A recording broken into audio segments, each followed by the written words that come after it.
may fellowship ang joint fellowship may natira eh. Listray na yan. Pinali ko na yung game ko yan. May dalawa pa. Baka mo meron, tanong pa ako. Wala daw babatiin na anniversary na ako. So yung review ng time, mabilis lang. So sa Acts character. Basahin mo na lang, ako na lang magbasa yung kwento sa Tagalog muna, sa mabuting balita ng Biblia. Minsan nagpunta sina Pedro at Juan sa templo. Alas 3 ng hapon noon, ang oras ng pananalangin sa pintuan ng templo na tinatawag na pintuang maganda ay may isang lalaking lumpo mula pa nang ito'y silang. Dinadala ito sa templo araw-araw upang mamalimos sa mga taong pumapasok doon. Nang makita nila sina Pedro at Juan na papasok sa templo, siya'y humingi ng limos. Tinitigan siya ng dalawa at sinabi ni Pedro sa kanya, "Tingnan mo kami." Tumingin nga siya sa kanila sa pag-asang siya'y lilimusan. Ngunit sinabi ni Pedro, "Wala akong pila o ginto, ngunit kung ano ang mayroon ako, ay siya kong ibibigay sa iyo. Sa pangalan ni Yesu Kristo, taga Nazaret, tumayo ka at lumakad." Tinawakan niya sa kanang kamay ang lumpo at itinayo. Noon din lumakas ang mga paa at bukong-bukong ng lalaki. Palukso itong tumayo at nagsimulang lumakad. Pumasok siya sa templo kasama nila. Naglakad, lumulundag at nagpupuri sa Diyos. Nakita ng lahat na siya naglalakad at nagpupuri sa Diyos. Nang makilala nila siya ang pulubing dating nakaupong namamalimos sa pintuan, ito ang maganda ng templo na mga sila at nagtaka sa nangyari sa kanya. Habang nakahawak siya siya kina Pedro at Juan sa lugar na tinatawag na Portiko ni Solomon, patakbong lumapit sa kanila ang mga tao takang-taka sa nangyari. Ito yung kwento. So, yung kita ng konti, the people through whom sino yung ginamit ng Diyos. So, yan si Peter dyan. Ano yung binigyan natin ng diin dyan? Yan yung pinaka-activation natin. Okay, yung natin ang activation. So, yung naging magkaibigan sila, dati parang hindi sila ganun ka-close, parang may competition, nakikipag-kompetensya si Peter kay John, pero dahil sa kanilang karanasan ng kapanganakan muli, ng regeneration, ng kanilang relasyon parehas kay Kristo, at ng pag-restore, pag-revive kay Peter, naging malapit siya kay John. Ganun na, no? Minsan, yung relasyon natin sa ating kapatid, sa Panginoon bilang kapatid at kaibigan, ay mas nagiging matindi pa kaysa sa ating mga kapatid sa yaman. The patient. Sinong patient? Yung lame man, lame from birth. Hindi na ginusto to, pero ipinanganak siya na ganon. Yung pinakapinigyan natin. Yung ganong kalagayan ay makikita natin sa ating mga sarili. Spiritually, tayo ay walang lakas. Helpless, powerless spiritually. Kaya kumakanta tayo dati ng, yung kanta natin dati, gusto kong bumait, pero di ko magawa. Kasi tayo ay alipin ng kasalanan. Subalit salamat sa Panginoong Hesus sa tamang panahon, namatay siya sa krus para sa ating mga kasalanan. Para hindi na tayo manatili mga helpless, hopeless, at powerless spiritually. Makalakad na tayo ng tama sa landas ng Panginoon sa kaliwanagan. Salamat talaga sa biyaya. Ano pa ang application na? So yung lame ay wala siyang magawa dahil sa kanyang kalagayan, siya ay namamalimos. May mga pagkakataon din na ninalagay tayo ng Diyos na tayo ay nasa matinding pangangailangan at walang-wala. At sa mga ganong pagkakataon, hindi tayo dapat mahiyang humingi na tulong. Ito ay pagmamataas na ikaw ay may matinding pangangailangan at walang-wala ka pero ayaw humingi ng tulong. Of course, una sa Diyos at sa mga taong nais ng gamitin para tayo ay sumunod. Days. Nasaan yan? Sa temple. Sa beautiful gate. Ano yung mga application yan? Makikita natin si Jesus ang naging ating the beautiful gate. Sa pamamagitan niya, nagkaroon tayo ng tanging daan papasok sa kaharian ng Diyos. Ano pa?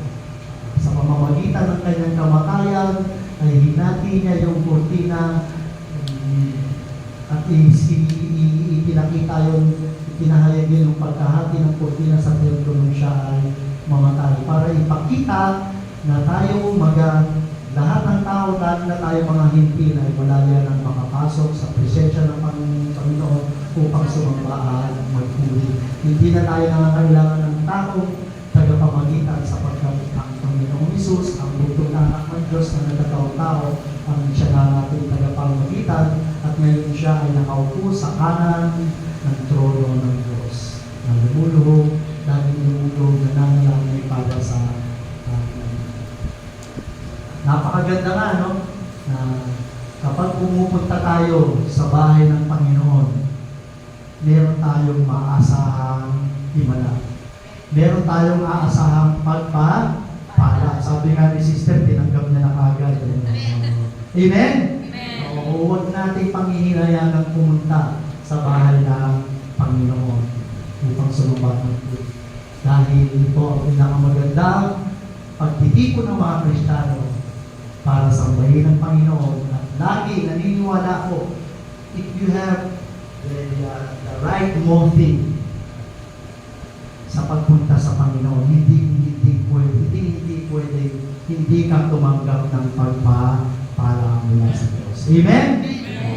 Sabi mo sa kapatid, agawin mo ang pagpapala.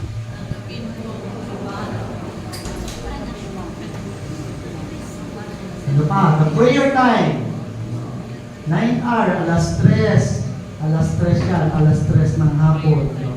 Anong application natin dito? So, dapat, ako, honestly, yung mga Muslim, 5 beses mag-pray. Tinanong nyo ba sila, bakit sila nag-pray?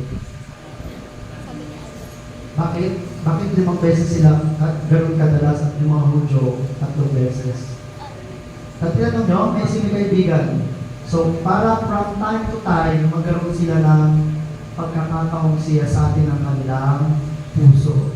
Para kung tanungin kung yung mga nakalipas na oras ay naging maayos ang kanilang pamumuhay sa harap ng Diyos at sa harap ng tao. Lagi sila. Pagkatapos magbenta ng DVD, bibili ka ng DVD.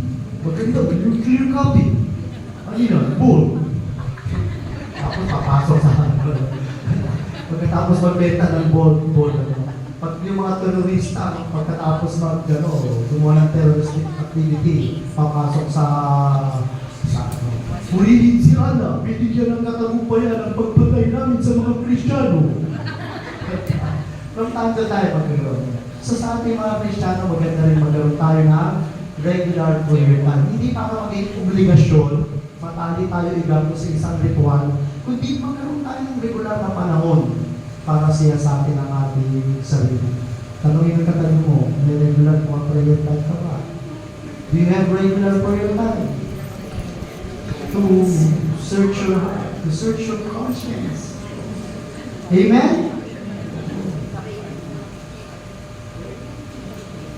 Ano na tayo? Pakilala. Tapos, sabi ko nga, yung prayer time, yung 9 hour, yung alas 3, yun yung prayer time nila na nagdadala din sila ng kaloob sa Panginoon. Yun yung paboritong oras ng mga namamalimos. Dahil aasa sila na itong mga galing sa loob ng simbahan ay magkakaroon din ng kagandahang loob sa kanilang mga pulong. Dapat yung prayer, yung gift natin, yung prayer at gift natin laging magkasama. Nakakalungkot nabalita na panood ko, sinaksak yung babae sa area ng Mindanao. Tapos tinanong yung sumaksak. Ang sabi ng dalaga na sumaksak, kasi nangingi ako ng limos, hindi ako binigyan ng limos kasi sinaksak yung babae. Bakit gano'n na lang kaltindi yung galit ng pulubi? Bukod sa lagi na raw yung nahuhuli nagsusolve at nagnanakaw, yung mga ganong klaseng pulubi nakakatakot sa akin. Isip ko baka hindi niya bukod sa hindi niya binigyan, sinabi niya pa, nangihingi ka, tamad-tamad mo naman. Tamad ka rin. So, kung binigyan niya nga kaya yun, hindi siguro sa sinaksakan. Hindi ko tinotolerate yung mga gano'n. Pero siguro, sabi nga nila, lapis naging mabait ka din, baka hindi ka pinatay. Pero ilang beses ko na-experience, pauwi ako galing sa ospital, may sumakas sa bus na sinasakyan ko. Huwag po kayong matakot sa akin, hindi po ako masamang tao. Pero siguro dapat natin i-practice yung discernment kung sino yung dapat bigyan. Sa isip ko, hindi na ako natatakot sa iyo dahil kasama ko ang Diyos. Kahit masamang tao ka, hindi rin kita bibigyan kasi tamad ka naman at sabi sa Biblia, huwag pa kanina ng tamad. Pero hindi ko na siya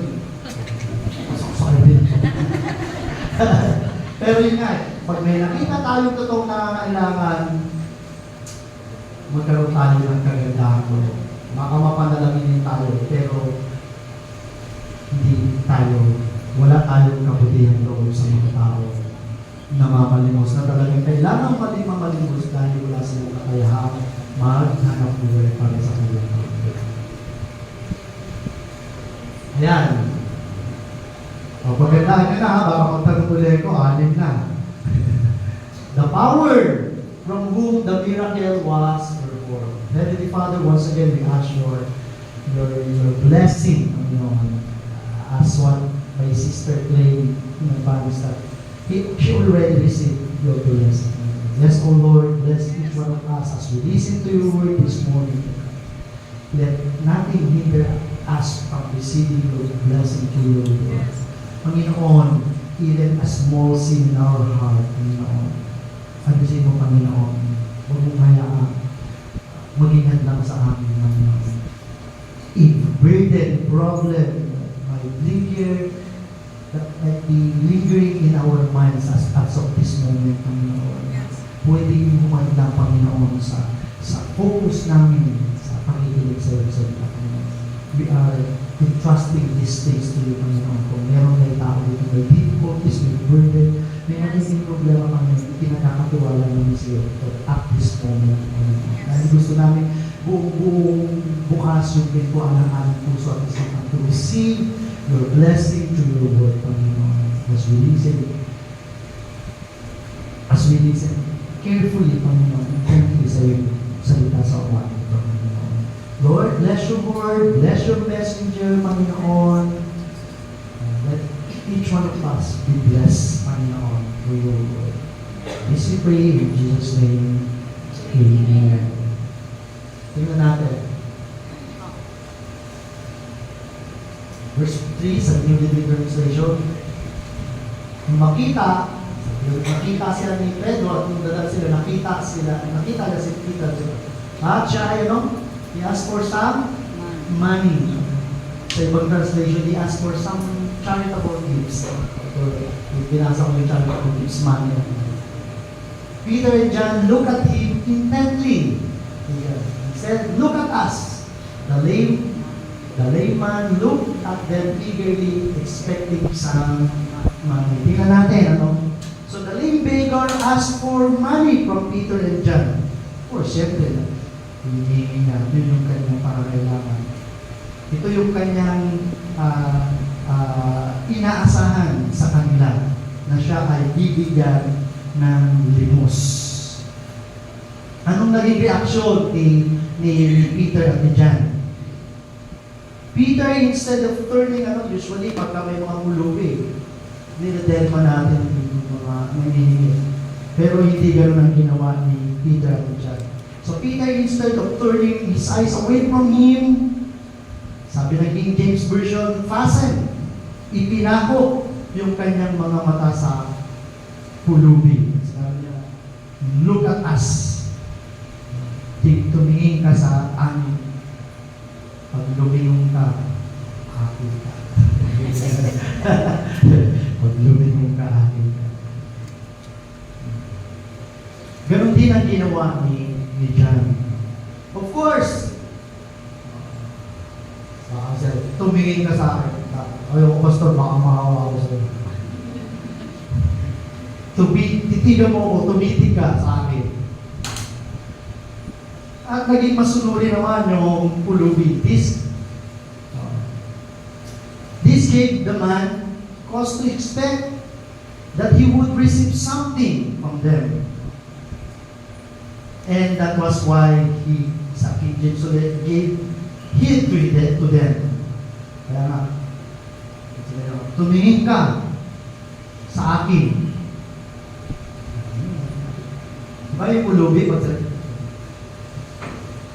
lalapit sigurado pag tinawag mo. Kasi umaasa na kaya mo siya tinawag, bibigyan mo siya ng limos. At ganoon yung naging damdamin ng pulubi.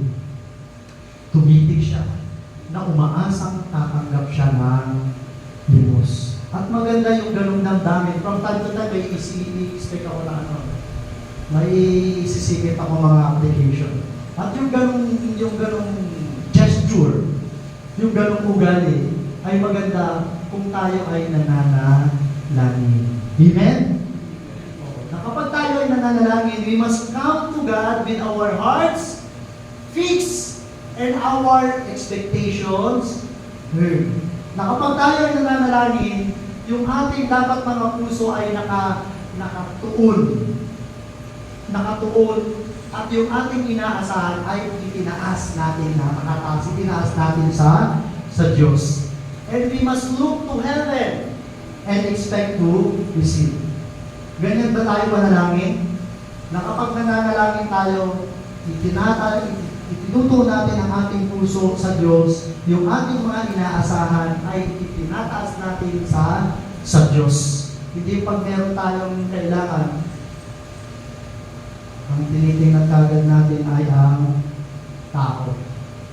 Pag nag-pray tayo, dapat una tayo titingin sa taas. At itatanong natin sa Diyos, sino Panginoon, ano ang Panginoon ang iyong kaparaanan para tugunin ang aming pangangailangan bago tayo tumingin sa baba. Huwag ka naman tumingin lang lagi sa taas, baka madapa ka. Tapos pag nadapa ka, kung ano nang sasabihin mo, ay! Tumingin ka muna sa taas, ako mong puso mo sa Diyos. Hinihilin mo, asahan mo, tatanggapin mo mula sa Panginoon bago pa tumingin sa baba. At tingnan ang kaparaanan ng Diyos. Amen? Hindi naman pag nananalangin tayo, ang ina-expect natin, Lord, wala akong makain. Kagaya doon sa Old Testament. May lalaglag na pagkain. Hindi naman ganun, di ba? Hindi na tayo namubuhay sa ganong kapanahonan. Ang Panginoon, naniniwala ko, ay tumutugon sa atin sa pamamagitan ng mga taong nais niya gamitin para tugunin ang ating pangangailangan. Amen? Oo. Ano yung gusto mo? Yung tumanggap mo yung gamitin? Amen? Parang totoo ha? Parang totoo! Oo. So, magbigay ka mamaya ng pang-premyo sa Rapol, sa collection. Parang totoo, kasi ang nature ng tao, mas gustong tumanggap kaysa gamitin instrumento ng Diyos para magbigay. Sana hindi ganyan ang damdamin ng mga Kristiyano. Amen? Sana maging totoo talaga sa atin yung it's better to give than to receive. Sino kayang pagbibigay sa aking mga mula? Tignan natin. Pero ano sagot ni Peter? We don't have. Meron pa ako dyan sa King James eh. Ito yung mas familiar sa atin, di ba? Yung silver and gold have I. Pinababaw yan ng dalingin Bible. We don't have any money for you. Wala. Hindi ba kayo nagtaka sa sagot nila Pedro at Juan na wala kami pera? Naniniwala ba kayo walang pera? May mga Kristiyano nagsasabi, pautang na wala akong pera. Uy, hindi mo maniniwala wala akong pera, sister de. Huwag ka nga dyan. May mga ganun eh, no? Maya, mawalan ka talaga ng pera. Pag may namutang, kasi pautang naman, wala akong pera. Uy, sino maniniwala wala akong pera? Naniniwala ba kayo sa sagot niya? Wala silang pera. Oo, naniniwala. Sabi naman sila sa Samari. Pero bakit magkaroon tayo ng pag-iisip dito? Wala silang pera. Eh samantalang nabasa natin, napag-aralan natin previously, yung mga mayayamang mga church members, Christians, yung mga, kasi marami mga pulubi, mga widow, orphans na naging Kristiyano at na kailangan pakainin. Yung mga mayayamang miyembro, may mga possessions, may mga extra possessions. Ang ginawa nila, di ba? Binenta nila, tama? They sold their possessions and gave it to the apostles. E bakit sasabihin nila walang pera? Ano matututunan natin dito? Meron tayong matututunan dito. Ano yung pinapakita dito? Siguro talaga wala silang dalang pera na tayo. Okay. Sa kabila ng maraming mga kayamanan, halaga na ipinagkatiwala sa kanila ng mga tao para gamitin sa pagkakawang gawa, sinabi nila wala sila pera. So, ano pinapakita ni Peter and John dito? Ito yung obligation natin. Sabi na, it is not often that Christ's friends, yung malapit sa Diyos, mga lingkod ng Diyos, and favorites, si John the Beloved, have much of the wealth of this world. Hindi porke namumuhay ka sa kabanalan, sa righteousness, napakalapit mo sa Diyos, siguradong yayaman ka. I don't want to preach that kind of gospel. Pag sumunod ka sa Diyos, yayaman ka. Actually, ayoko i-preach yan. Ang isang bagay na gusto kong i-preach, kapag sumunod ka sa Diyos, hindi ka niya pagkukulangin sa iyo. At kung yumaman ka man, kagaya ko, yaman, bonus na lang yun. Yun yung sinabi. Yung sinabi nun, kung talagang pinayaman ka pa ng Diyos, bonus na lang yun. Amen? Mamaya hindi kayo yumaman lang, tapos sisihin ko. Pastor, sabi ko, yayaman ako pag sumunod ako sa Diyos. Pero mga tao talagang pinagpapalan. Napayamanin, nais silang gamitin ng Diyos para sa pagkakawang kawan. Hindi lahat, hindi kilala, napaka-faithful sa ministry ng mga pastors. Hindi pinayaman ng Diyos kagaya ko. Basta hindi ka mayaman, mayabang ka lang. I mean, marami akong nakita. Halos kasabayan ko sa ministry. Hindi sila bilas masyado ng Diyos sa material na bagay. Pero pinagpala sila ng Diyos sa mas mahalaga ng bagay. Ano yun?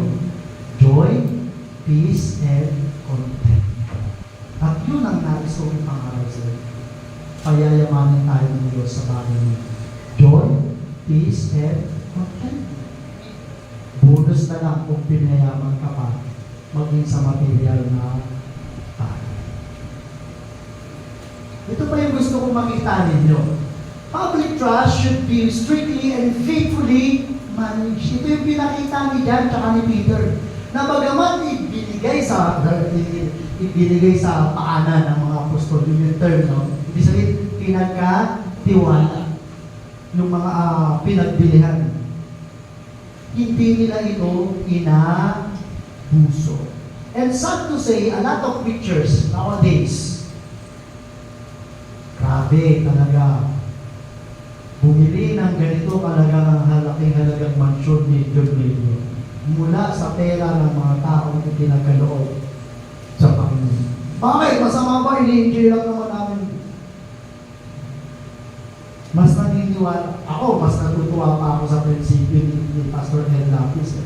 Pastor, bakit parang hindi kayo bumibili kagad na tulad ng Victory, ng CCF, ng napakalalaking mga building? Alam mo anong naging dahilan nila. Baka pag namatay ako, pag away-awayan lang ng mga maliliwan. Nasusunod sa akin.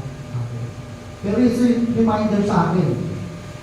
Yung mga church leaders na pinagkatiwalaan ng ponto ng iglesia ay hindi dapat abusuhin. At hindi dapat abusuhin.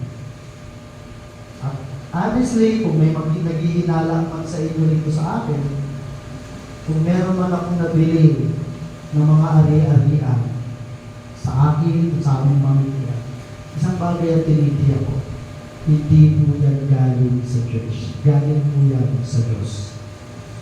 Hindi, nakakalungkot lang sa isang banda, hindi church yung ginagamit sa kasalukuyan.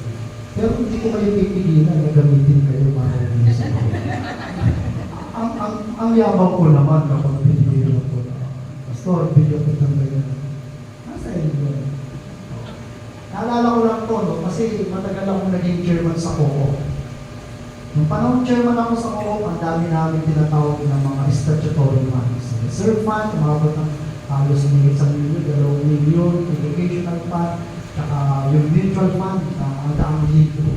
After pag-alis ko, yung pumalit na chairman sa akin, kapag magmi-meeting, sa baler pa magmi-meeting. Alam yung baler. Pag kami nag-meeting sa cooperative office, kapag nag-meeting sa baler, pag nag-meeting sa isang may-star na hotel, tapos kung mag-meeting isang oras, kung magsaya, mag-recreational activities, wagas. Kaya pag alis, ubos ang pondo. Walang pondo at walang mapakinabangan ang mga miyembro. O sister, o ka, officer ka, di ba? Sister G, treasurer ka ba? Pero pag may mga pinagkatiwala sa ating mga pondo, dapat natin itong pag-ingatan ng officer. Meron ba sa inyo ngayon na may gano'ng posisyon, pinag-iingatan? Meron si Sister Mel na lang. O, pinagkakatiwalaan ng pondo yan. Kaya meron tayong libreng radyo. Kaya meron tayong libreng bigas para sa mga seniors. Nakakasama ron, mga seniors lang. Senior. Pastor lang ako, hindi ako senior. Merong iba, talagang inaabuso, hindi ginagamit sa... Naalala ko pa si Sister, yung Onesimus Foundation, yung pinuntahan natin sa Tanay, maraming pondo from abroad.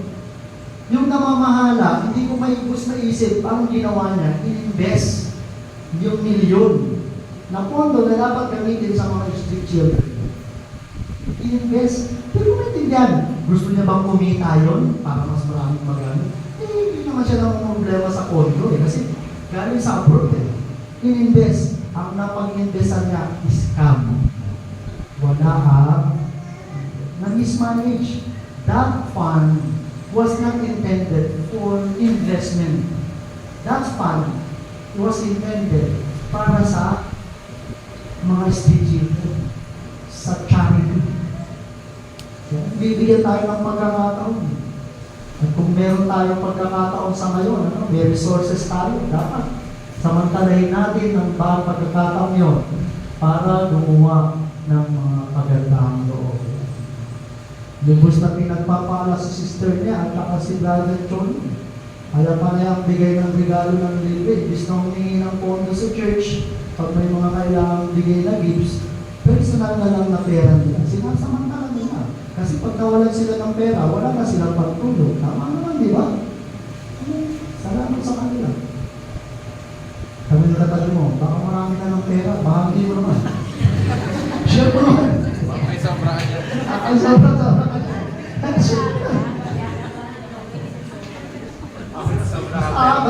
Basta pag di ko natapos ito, pinutuloy ko, pati point lang ako.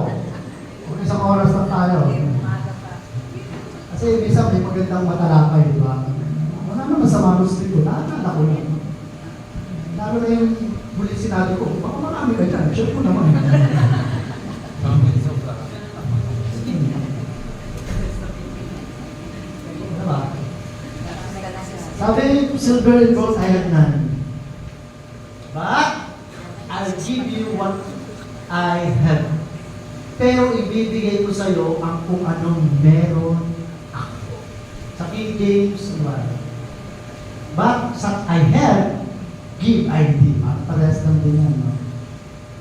Subalit, kung anong meron ako, ang siyang ibibigay ko sa iyo dito. Subalit, ibibigay ko sa iyo kung ano ang meron. Wala akong silver, wala akong gold, Pero meron akong ano. At itong anong ito, ang siya kong ibibigay sa iyo. Meron akong meron akong kwento. Parang naalala ko yung Jesus. Meron akong kwento. So, puro ka lang ang kwento, hindi yung kwento kailangan ko. So his expectations were completely surpassed. No? Yung kanyang inaasahan ay lubos na nahigitan. Peter had no money, wala siyang pera o kwarta para ibigay sa kanya, to give him, but he had what? What was better. Pero meron siyang mas lalong higit, mas lalong mabuti na pwedeng ibigay sa kanya. Ano yun? Yun yung point natin. Meron siyang kapangyarihan. Kapangyarihan na ano? Na nagmumula sa Panginoong Jesucristo. Meron siyang kapangyarihan na nagmumula sa Panginoong Jesucristo. Power from heaven to heal his disease. Meron siyang kapangyarihan mula sa langit para pagalamin ang kanyang karamdaman. Application natin ito sa pasigit-sigit lang ako. Those who are poor in the world may still be rich. Yung bang kung ipinahintulot ng Diyos na malagay ka sa isang hindi mayaman, mahirap na kalagayan dito sa mundo, pwede ka pa rin maging mayaman. Mayaman saan? Spiritual. Saan mo gustong maging mayaman? Sa kayamanan sa mundo o sa spiritual things? Tanungin ako. Buddha. So, wala namang masama, no? Pero ang point dito, if ever ilagay ka ng Diyos sa isang sitwasyon na hindi ka talaga pinayaman, materially, dapat kang maglala kung ikaw naman ay mayaman, spiritual. Mayaman, sabi nga kanina, mayaman ka nga. Wala ka namang gift of generosity.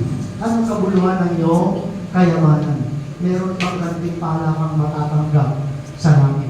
Eh mabuti pa yung isang taong mahirap, but yet, generous. Yung pagiging generous mo, hindi nakadabase yun kung mayaman ka o mahirap. Si Brother Will, hindi pa yung mayaman magaya ko, pero napaka-generous na. Oo.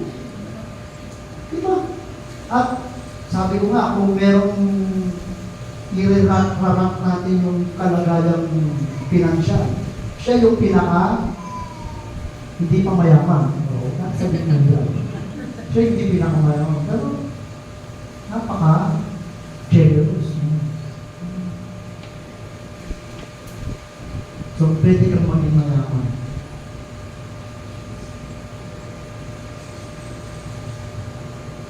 Mga mamayaman ng katabi ko sa kaloob ng Espiritu.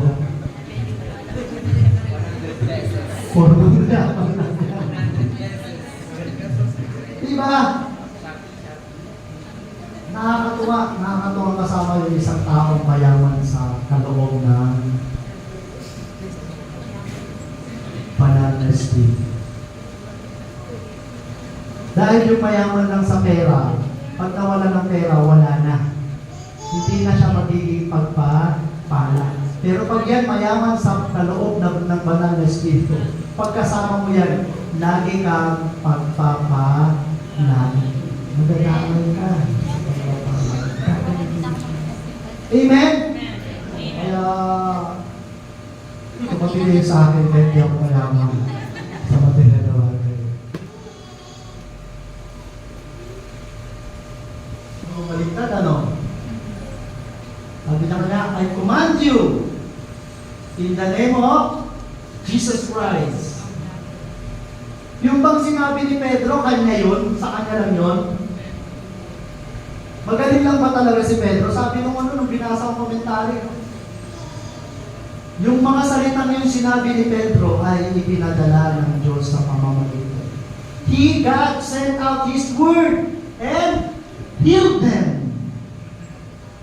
Yung tumatawi sa bibig ni Pedro ay galing sa Diyos sa pamamagitan ng banal na Espiritu na nananahan sa kanya. In the name of Jesus means by the authority of Jesus, sa kapangyarihan ni Jesus.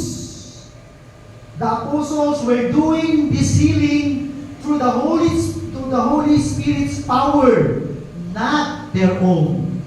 Hindi sila ang magaling. Hindi sila ang makapangyarihan. Ang Diyos, ang pangalan ng Panginoong Yesus, ang banal na Espiritu makapangyarihang nananahan sa kanila. Anong sabi sa kanya? Sa kanya, lumakad ka. Walk. Christ sent His word and healed him. Peter's telling a layman to rise up. Sabi sa King James, tumayo ka at lumakad. Siyempre, bago lumakad, tumayo muna. Tama? Wala ako po eh. Kung lumakad ng ganyan. Kaya sinmention ko yung King James Version. Sabi ng King James Version, rise up and walk. Ikaw ang sabihan nun. Hindi ba lang yung tanong? Alam mo, ikaw ay lumpo mula pagkabata. Ikaw ang sabihan nun. Nakaupo ka at sasabihin sa'yo, tumayo ka at lumakad. Baka sasabihin, hello ko ka pala eh. Alam mo ang lumpo ako, papatayin mo, papala. Diba?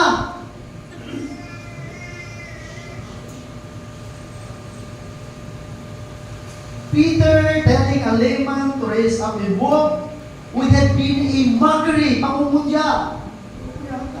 Di ba mga gano'n? Yung minsan nag-aalas ka, yung nakakalungkot sa mga tao, sa Pilipino, may kapansanan na nga, niloloko. Lumpo. Gusto mo, suntukan tayo, tumayo ka. Minsan nakaalas ka, di ba? Para lang gustong bigyang tiin kung anong merong kapansanan ng isang tao. Sige nga, kumanta ka nga, magaling ka kumanta. Ang kakanta.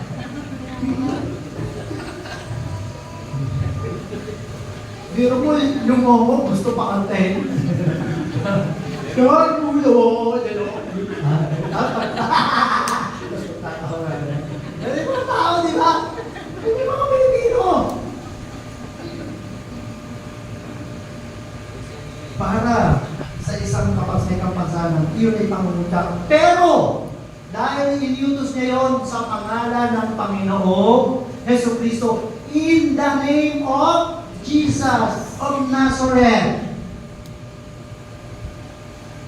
If Peter had not introduced it, but in the name of Jesus of Nazareth, if he tried to get up and walk, depending on God's power to enable him to do it, then he would be unable to do it. Kung gagawin niya ito dahil naniniwala siya sa sinabi ng Apostol Pedro na sa pangalan ng Panginoong Jesucristo, na pangalan ng Jesucristo taga Nazareth, tumayo ka. Dahil ginawa niya yun, siya ay nakatayo. And by standing and walking, he must show the power that had done this for.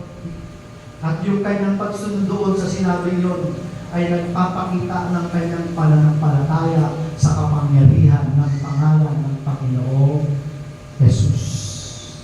Pero may ginawa pa si Peter, May ginawa pa si Peter. Sinabi niya yon, pero meron siyang ginawa. Then Peter took the layman by the right hand and held him.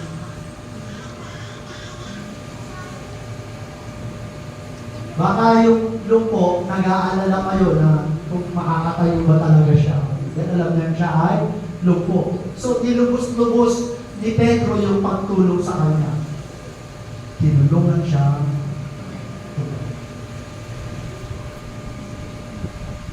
At siya ay nakatayo. Peter lent a hand by helping him. Ano nakita ko magandang application dito? When God, through His Word, commands us to rise and walk in the way of His commandment, Hindi man tayo mga lumpo. Pero pag tayo ay inuutusan ng Diyos sa pamamagitan ng kanyang salita na manindigan, tumayo, at lumangan ayon sa kanyang kautusan. Sabi nga, somehow, si Peter, nire-represent niya yung banal na Espiritu. He will give His Spirit to lead us by the hand and lift us up. If we set ourselves to do what we can, God has promised His grace to enable us to do what we cannot. At yun yung napakaganda nating tandaan. Kapag may inuutos sa ating Diyos na gawin natin, asahan natin na tutulungan tayo ng Diyos na gawin ang bagay na yun. Gawin natin ang kaya natin gawin at ipagkatiwala natin sa masagalang biyaya ng Diyos ang hindi natin kaya gawin. Amen? Hindi yung Lord, gusto kong makakain. Uupo lang po ako dito, Lord. Aantayin kong may bumaksak na pagkain. O, di ba ganun si Juan Tamad? Di ba? Gusto niyang kumain ng prutas. Pero ayaw niya, ang kaya niya namang gawin ay pitasin. Gawin natin ang kaya natin gawin at ipagkatiwala natin sa masagalang biyaya ng Diyos ang hindi natin kaya gawin. At habang ginagawa niya ito, tingnan natin, nung nawakan siya, biglang nangyari? Man's feet and ankles were instantly healed and strengthened, and jumped up, stood, walked. So the healing was instantaneous, iglap, agad-agad. The man leaped up, palundag siyang tumayo, na para bang naalimpungatan o na-refresh mula sa pagkakatulog na bilang nagising.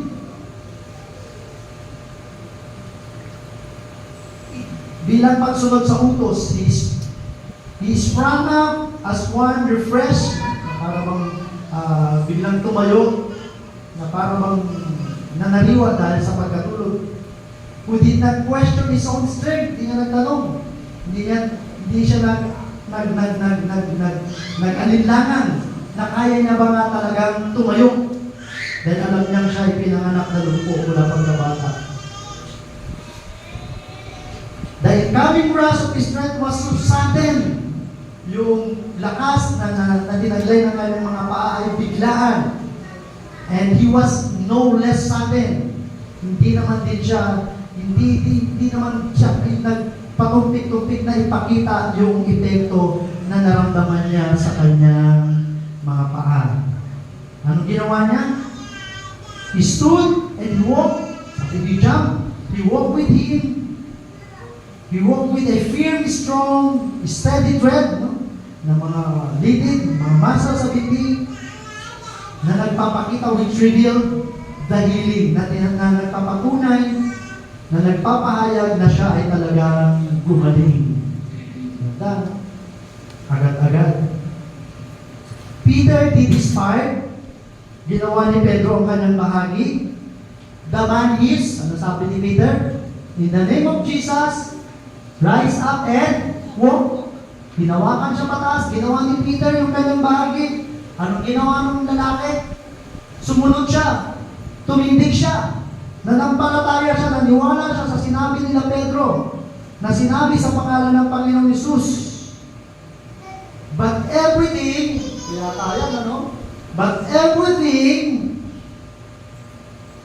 but it was Christ who really did everything.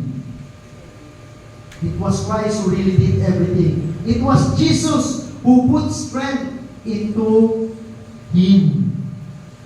Yun yung magandang natin huwag kalilimutan. God, through Peter, gave him what was better. He healed him of the disease. Ibinigay sa kanya ng Diyos sa pamamagitan ni Pedro ang mas lalong mabuti.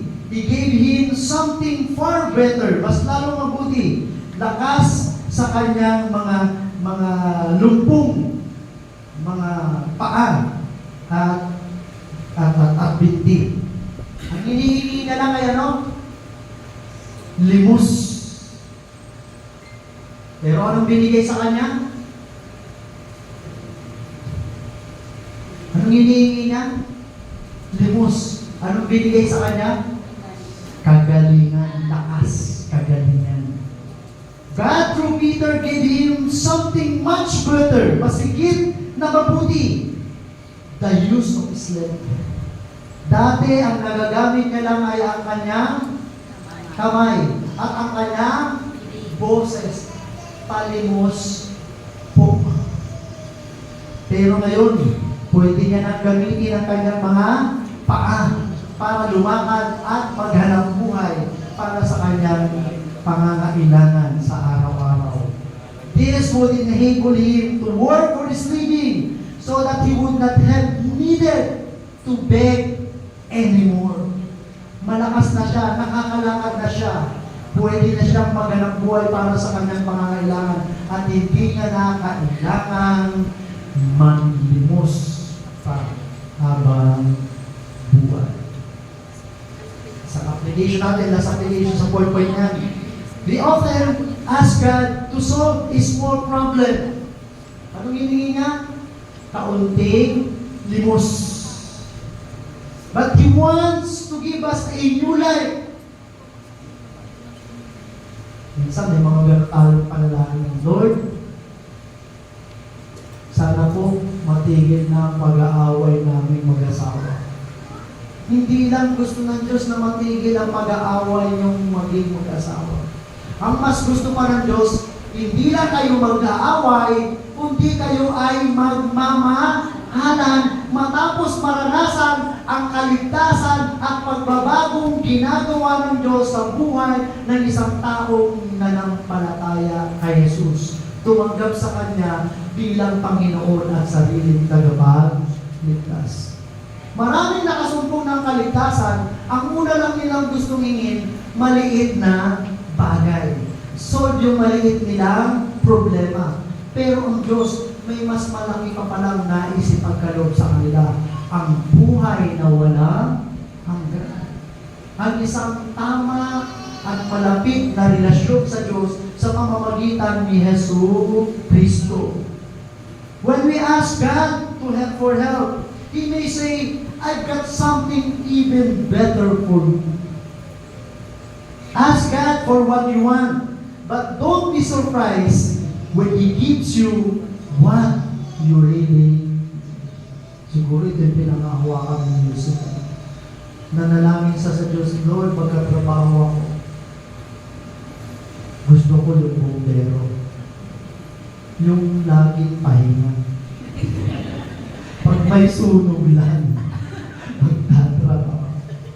Siguro sabi sa kanya ng Diyos, hindi yan ang gusto kong ibigay sa iyong trabaho. Dahil gusto kong makita mong lubos ang potensyal na meron ka. Hindi mo pa nailalabas ang 100% na iyong Isa ganun no? Ang liit lang ng gusto nihingi natin sa Diyos, pero ang Diyos, meron palang mas malaking bagay na gusto ibigay sa Amen? Amen? At pag binigay yun, alam mo na nag-pray kami, sabi ko sa Lord, kahit second hand, bigyan mo kami kotse. Although brand naman yung Alto lang, yung Suzuki lang. Kasi bumang maliit lang ang monthly nun, nasa 8,000 lang. Mukhang kaya naman ang sahod namin. Pero hindi pala gano'n ang sinabi ng Diyos kay Nalit. Sabi niya, mamamasyal tayo madalas magliliwaliw tayo. I mean, marami tayong pupuntahan. Maraming gustong iparanas ang Diyos ng mga gandang bagay sa atin habang nag-ministry tayo para sa kanila. Ay, hindi yan ang gusto ng Diyos para sa atin. Yung may trump, para pagpupunta tayo sa ibang lugar, maraming may ilalagay na natin. Bigos ang kuhain natin. Buti na lang, ganun ang pananampalataya natin. At nagpasama naman ako sa kanila. For that matter.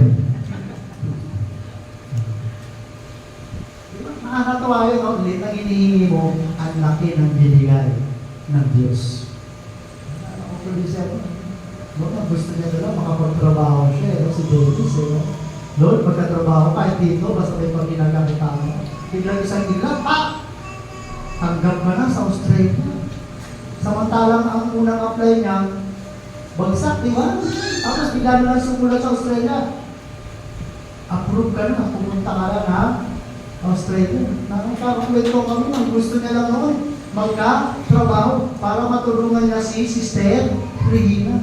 Tapos, hindi lang malabas na trabaho ibibigay sa kanya, isang magandang trabaho na may malaking sweldo. Amen? Mas mabuti na yun. Humingi ka ng maliit, bibigyan ka ng malaki. Kaysa humingi ka ng malaki, bibigyan ka ng maliit. Ano gusto niyo? Di ba si Solomon, alala ko lang, humingi ng maliit, binigyan ng malaki. Amen? Di ba kasi, hindi tayo mawala. Kasi may prinsipyo naman ng Biblia, di ba? May prinsipyo naman ng Biblia, ang mapapamahalaan sa maliitang bagay ay papamahalain sa malaking bagay. Ang mapagkakatiwalaan sa maliit na bagay ay mapagkakatiwalaan sa malaking bagay. Ang mga biblical principle. O tapusin na natin, baka pa naman, second point. Ano keyword? The power. Si kaninong kapangyarihan ang pagpapagaling? Sa Panginoong Jesus. Good.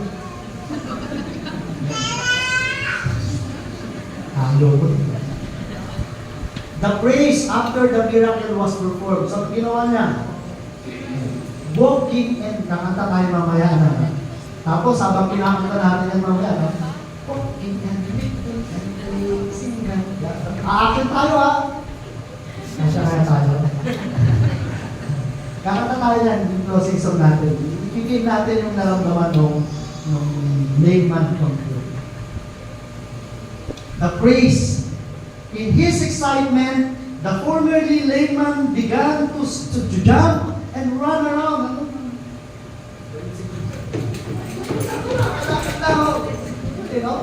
Ikaw kaya yun? Si Micah nga, nung nabasa niya na nakapasa siya sa board exam, madaling araw eh. Tapos sumakit sa tulugan namin, pumasok ako sa board exam, pumunta ako. Kaya how much more? Lumpo ka, tapos bigla kang nakalakad. Hindi ka ba gaganon? Hindi mo ba gagawin yun? Na maglulundag ka sa tuwa at magpupuri sa Diyos. As soon as this man could jump, he leaped for joy in God and praised Him. He was leaping into the air in joy over the newfound strength and shouting up praises to God. He took the comfort, tinanggap niya ang kagaliwan, tinanggap niya ang kagalingan, and let God have all the praises. At ibinigay niya naman lahat sa Diyos ng pagpupuri at pagpapasalamat. Amen? Akin ang kagalingan, pero sa Diyos lahat ang kapurihan.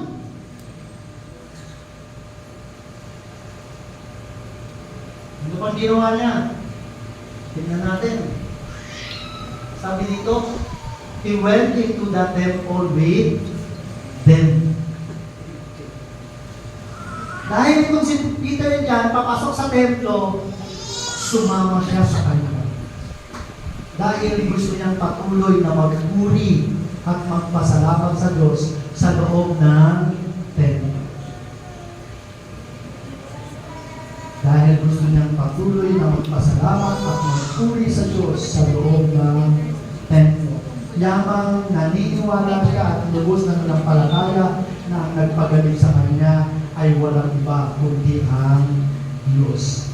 He was determined to go with them, especially because they were going to the temple. Like the disabled man whom Christ healed.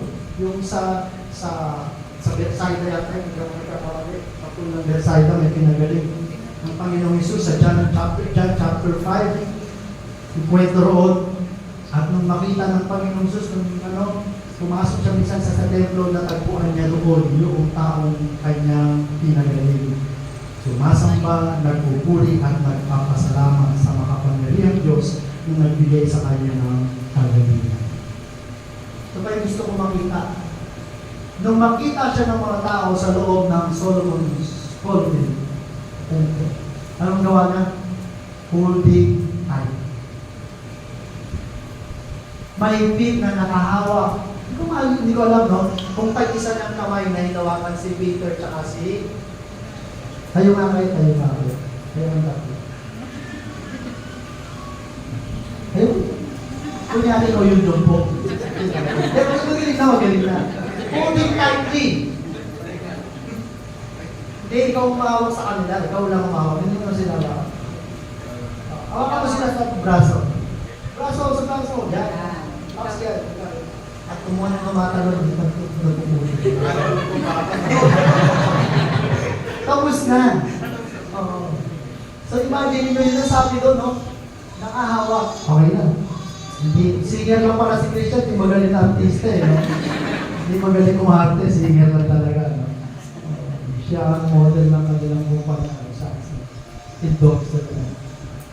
Pag-aralan mo rin, mas parang complete package ka lang, singer actor, mas malaki kita mo rin. Holding tight. Naalala ko ito yung kapunin natin sa pamangkin. Simula nang bigyan ng regalo, tapos sinabi pagka high school ka na, sa amin ka natitira, doon ka na mag-aaral. Every time na makikita kami, nung ako niya sa pamangkin, lagi nalapit yan sa kanya at ahawak na mahigit sa kanyang kamay. Na parang gusto sabihin, pwede ba kayo muna ako isama? Or para bang ina-advance na sasabi niya, nagpapasalamat na siya dahil meron siyang inaasahang mabuting bagay mula sa pinangako niya. Diba? Pag ikaw, Sister, pagka yung pinautang mo, yung umutang sa'yo, pinautang mo, di ba guys, ang bayad mo naman, nagkaganyahan ka pa yung baso. Hindi mo talaga, sister. Di ba ganun yung, isang taong ginawa mo ng mabuti, di ba? Naranasan mo nyo na ba yun? Kaya kapag, wait mo talaga, friendship. Hindi mo talaga ako matitiis. Imagine ninyo, dapat magaling tayo mag-imake. Bakit yung ginagawa? Ikaw ang ginawa ng isang napakalaking bagay, napakadakilang bagay. Hindi ka ba magpapakita ng lubos na pagpapasalamat sa taong yun? Halagang nakahawa. Ganun na lang ang pagpapasalamat. At nakita sila ng tao, sobrang hangang-hanga, manghang-mangha, gilalas na gilalas yung mga tao. Hindi na naman itong sa Solomon's Portico of Solomon. Dito, ipinangaral ng Panginoon Jesus yung kanyang sinabi. Di ba sabi, siya yung, ako ang gate. Diba? Turo siya, ako ang pintuan. Tapos kasunod nun, I am the shepherd, the good shepherd. Dito yun, sa part ng temple, sa portico of Name. At talagang naranasan ng lalaking yun, ang pagiging mabuting pastol ng Panginoong Jesus sa kanyang buhay. Wala silang tanong, wala silang anumang pag-aalinlangan na siya nga yung lalaking yun na nakikita nila araw-araw na nanlilimos. Subalit ngayon nakakalakad, tumatayo, tumatakbo, tumatalon, nagpupuri sa Panginoon. At hindi lang, marami pang tao, and then other two were awed na mga sa kapangyarihan ng Diyos by God's power. This seems to have been the effect of the outpouring of the Spirit. Nakikita nyo ito, yung bunga. Kaya nga sabi ko, acts of the Spirit, acts of the Holy Spirit. This seems to have been the effect of the outpouring, pagbuhos ng banal na Espiritu. That the people were much more moved by the miracles the apostles performed than they had been by those performed by Jesus Christ. Itong mga taong ito, nung Panginoong Jesus pagbuha, parang hindi pa masyadong believe. Pero nung ang mga apostol na ang gumawa, wala na silang nahintan, lubos silang ng mga.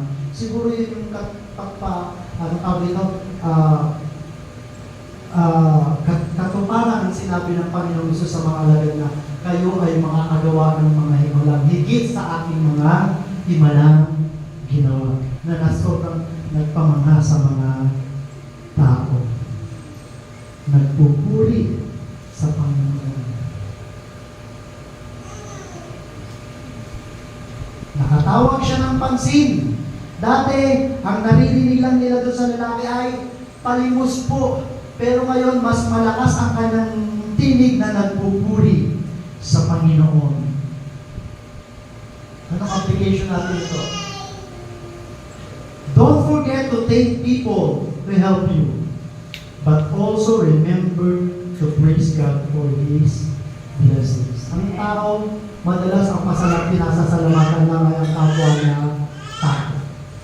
Huwag natin kalilimutan ang Diyos na siyang nagbigay ng pagpapala sa atin. At ang tao na nagbigay sa atin ay ginawa niya lamang instrumento. Nakakatakot sa church. Ito yung nakakatakot sa church. Pag yung mga tao, tinignan na ang kapwa na tao na pinagmumulan ng pagpapala. Ito yung bakit nakakatakot. Pag ang tao lang ang tinignan ng isang tao na nagbigay sa kanya ng pagpapala, hindi ang Diyos. Hindi ang Diyos na gumamit sa tao. Ito yung nakita kong parang wisdom. Pagka nagkaroon ng problema, ng pagkakagulo, madalas kakampihan sa tao. Bakit? Kasi tinignan niya yung tao na nagbigay sa kanyang pangangailangan. Kaya kahit mali yung taong yun, hindi niya napapansinin yung kamalian. Ang maiisip niya lang, yung minsan isang panahon, tinulungan siya. Ganyan ang kultura ng mga Pilipino. Ngayon, eleksyon na naman. Eleksyon na naman. Ang titingnan lang ng maraming boboto kung anong naitulong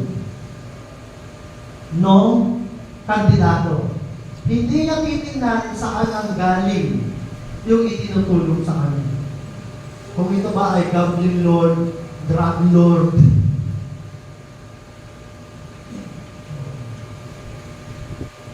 okay sana kung titignan niya ay yung mga praise the Lord. Nangyayari po yan sa church na nais kong ipaalala sa iyo.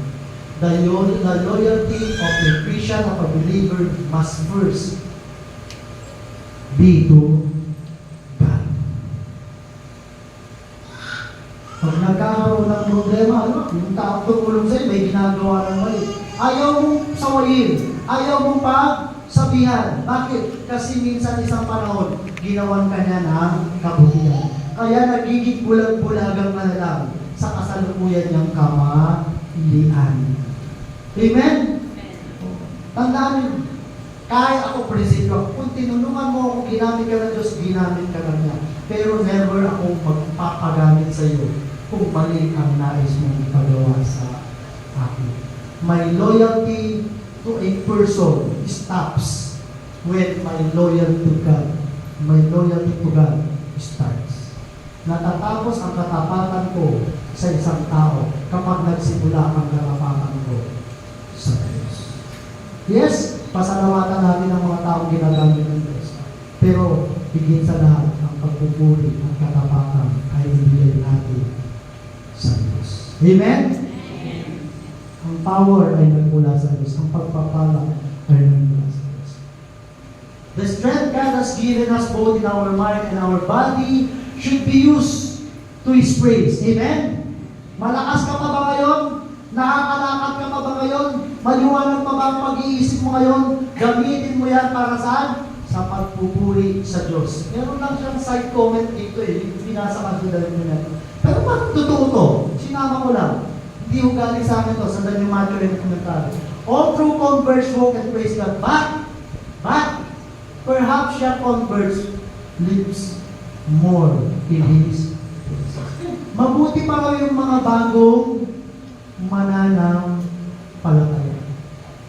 Ito ba sa Ate Rose? Nanay Rose? Oo, nakatok mo na.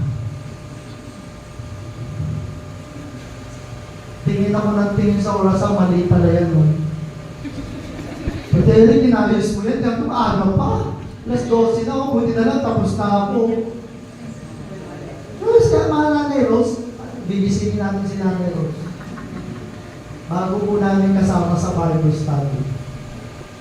At sa ayon sa testimony niya, binibigyan siya ng kaliwanagan ng Diyos mula sa kanyang salita. Nakakatuwa, excited na excited si Nanay Rose sa pagpunta dito sa church. Excited kaysa mga nauna pa member. Mas ayaw niya pang umabsent kaysa doon sa mga naunang member sa church. At sabi niya nga ako, Pastor, gusto ko na po kagad magpabautismo. Eh, sabi ko sa inyo, hindi galing sa akin to. Tumawa na lang kayo ha, hindi mo kayo tinitira. Pero pag tinabahan kayo, pukul. Bato-bato sa langit ang tamaan, pukul. Ano tama? May tama, tinamaan. Totoo talaga ako. Sabi ko, naalala ko talaga si Nanay Rose. Bagong nakapakinig ng salita ng Diyos sa bagong tati. Pero yung kanyang pagpupuli, yung pananabik sa pagpupuli at pagpunta dito sa bahay pa ng bahay ng Diyos. At sana Nanay Rose, huwag yan lang, meron lang, huwag sa una lang. Dahil ito yung last one.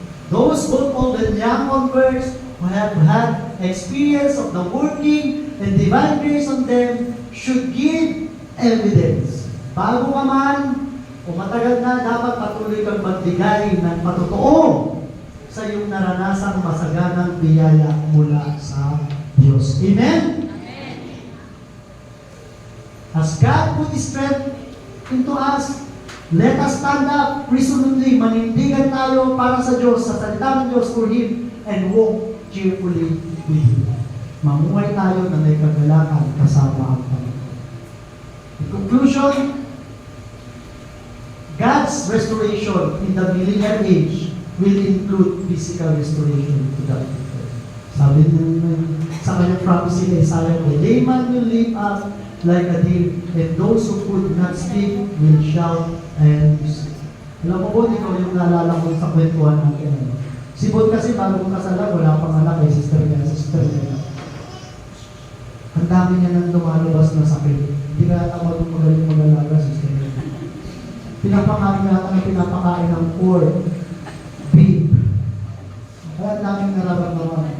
Pero ano na naging kaaliwan sa kanya? Kung nag-isip dito si Bon, ano kayo lalabas na malalang sakit sa akin? Mamatay na ba ako? Pero nung kwentuhan natin, nagkaroon siya ng kalinawan na umaasa siya sa pagbabalik ng Panginoong Hesus. Pagagalingin niya ang lahat ng naramdaman ng lahat ng sa kanya sumampalataya. Amen? Tanungin mo nga yung katabi mo, may karamdaman ka ba ngayon? Pagagalingin niya ng Panginoon sa kanyang at kapag pinagaling ka ng Panginoon sa kanyang muling pagbabalik, hindi ka na magkakasakit muli. Amen? Yun yung maganda mo, yung inaasahan natin, ang pag-asa natin ay hindi lamang hanggang dito sa mundo. Ang pag-asa natin lubos ay hanggang sa kabilang buhay. Sa magpasawalang hanggan, sa muling pagbabalik ng Panginoong Hesus upang siya ay maghari sa lahat ng sa kanya ng Panginoon. Pero, siyempre naman, habang nasa lupa, gusto natin matikman yung patikim ng Diyos sa atin ng kagalingan. Amen? Ako personally, natutuwa ako nung uling dinalo namin ng tatay ko na maraming naging komplikasyon, nagkaroon ng los-los, sumakit ang sikmura, dahil sa kanyang nararanasang kidney. Huli namin dinalo, nagulat yung ate ko. Nung pina-check up, wala na yung kanyang los-los. At muli na siyang nakakalakad. At umaasa siya na muli siyang makaka-attend sa church worship, sa corporate worship, sa loob ng kanilang bahay pa ng bahay. Siya ay 82 na, pero gusto niya pa rin dumako sa bahay ng Panginoon upang magpuri at magpasalamat. Hindi ko kahit na tumayo, eksakto po